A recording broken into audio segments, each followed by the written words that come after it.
Hello everyone and welcome to Rob's Rogues, and here we are for figure 3. After a while I'm not going to be able to get up to 60 or even past 10, but here is Catwoman as she was listed on the package. Again, if you can go to my Facebook page or go to my Rob's Rogue YouTube page, and over here, probably right where my finger is, you can click my Facebook page, or again I'll put the description down here below to the Facebook page.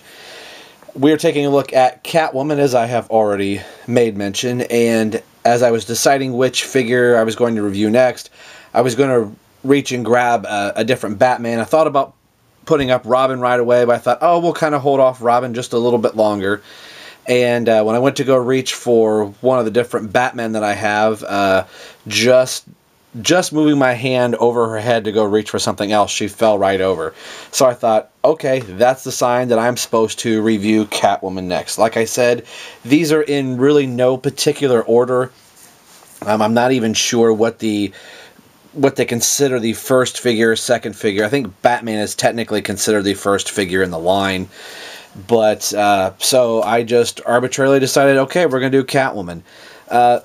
This is, I don't know why they were doing this with some of the figures, getting them in these weird poses that looks like she's part of Michael Jackson's Thriller as a zombie here, or she's auditioning for The Walking Dead, and as you can tell, she's falling there, and that is a big problem with a lot of the female characters in this line. And I'm not... to have no articulation other than the normal 5 points of articulation, which I think I forgot to go over that with the Joker. With especially the female characters, for some reason beyond my understanding, rather than, because she probably should be just a little bit taller, but she's crouched down, they put them in this weird pose that then you can't really do anything with. And she's sitting like, she's all practically spread eagle, and she can't sit in anything. I mean, you can kind of fit her in the Batmobile or the Batplane with Batman if you want to, but her stance is so wide that she doesn't sit in a normal seated position, and then trying to get her legs in the correct position and her arms to help displace her weight so she doesn't fall over is a real pain. And if you followed my channel for a while, you'll know when The Dark Knight Rises came out, I reviewed the 1991, I believe that's the stamp on this Catwoman, I think that's what I said. This is also, this is 1992, the Catwoman from Batman Returns, and as you can tell, she's almost the same identical figure. They moved the crouch, her crouching pose, to the opposite side. Still the same figure. They thought, oh, we have her crouching, let's see, we have her crouching back on her right leg, so we'll move it to the left leg on the animated series figure. This one does not want to stand at all. When I had her stand with somebody, I had to have her lean against somebody else, but I've already reviewed this figure, so if you want to, I can't remember off the top of my head what review she is, but you can go back and check her out. So, same mold, Kenner, they just kind of switched some things, but I mean, I do like this figure, but at the same time, there's a few things I don't like the figure, and I thought about that since, you know, day one of owning her. You can see I have a little bit of paint wear. Like I mentioned, these figures are 20 years old, so, and she does sport the 1993 stamp on her back leg, DC Comics Incorporated. Some of them used to say, oh, Kenner is on the other side, so denoting that she's a Kenner figure. No peg holes in this Catwoman, which Batman has peg holes, Joker has peg holes, and you would have thought maybe give Catwoman some peg holes. This one does stand a heck of a lot better than this one because they gave her these high heels, so she has no support. But once you put her accessories on, or these claws here, if I get them on, let's see if they cooperate. So there's one claw.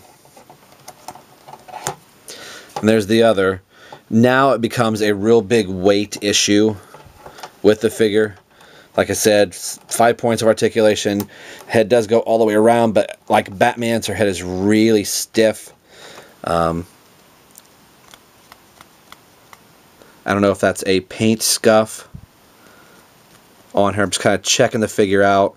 You know, some spots of wear just from the breakdown of plastic. So, but overall, the figure's still really good. Show her face again, her nice bright green eyes, which is what she had in the TV series. So these claws, you've got to get her positioned just right. And am I going to pose her with these? No, not at all. They're going in the little Ziploc baggies here that I am now going to be putting the individual figures in, or at least their accessories, so I have them all together, which I should have done a long time ago. So a nice little gimmick. She does have the gimmick of the whipping action, which we'll get to in a second. So you could have her claw. I've got Batman up here.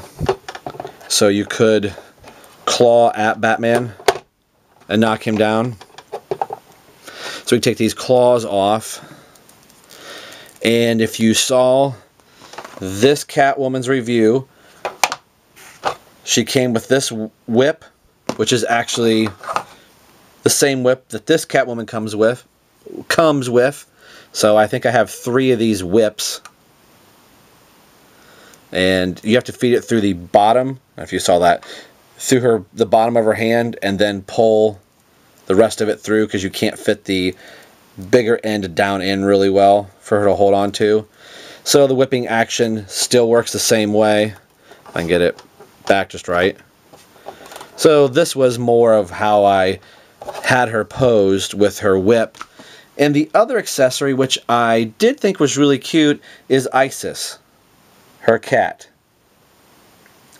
And this goes right over her shoulder, as Isis would be sitting up on her back, which I always thought was kind of cute to have.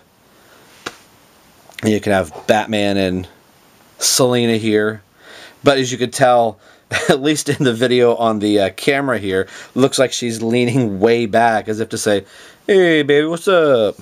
What's happening?" So you could see how far she's leaning back here. So to try and get her upright, you've really got to get her.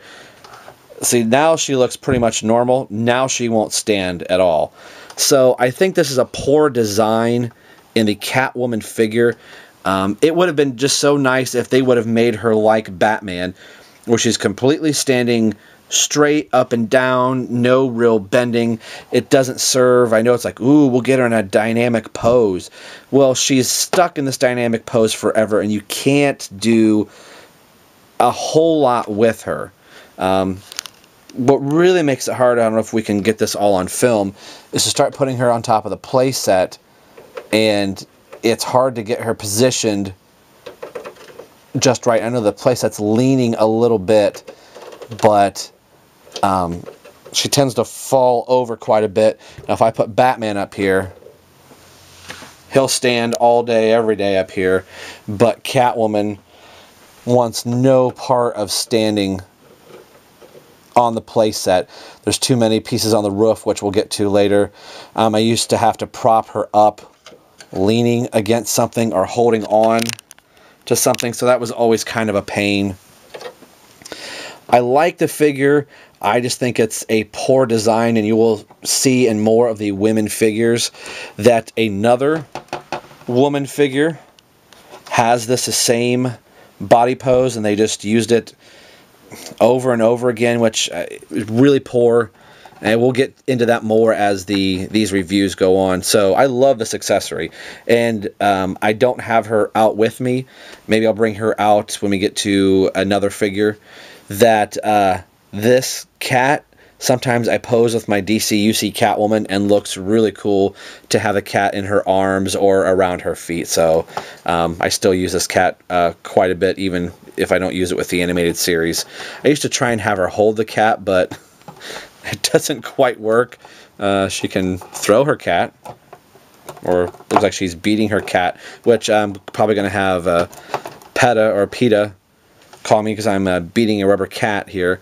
So today we've been taking a look at the 1993 Catwoman from Batman the Animated Series.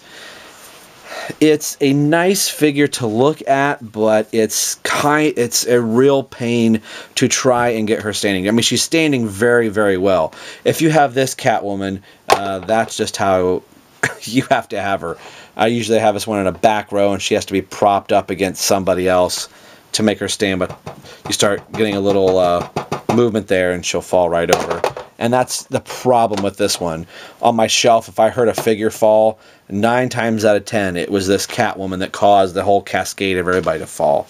So, a decent looking figure, aesthetically, and what she can do and what really she can't do, really kind of detracts from me, and I'm more disappointed in this figure just from a sculpting standpoint. I must say this probably 50 times in this review. I hate these type of poses. Don't put our figures in these poses. Because she's crouched down, which means, wow, if she was standing up, she'd be a lot taller. They do that to some Bane figures, make them all crouch like they're, you know, menacing and hanging over. I would rather them just be standing normal and be done with it. Okay, I've rattled on enough. I know some of these videos I said were going to be a little short, but as you get into some problems like this, I may tend to go off on a tangent just a little bit. So, I'm finished eating my tangent orange, so we're going to end the review here. As always, this is Rob for Rob's Rogues signing off, saying we will see you guys next time.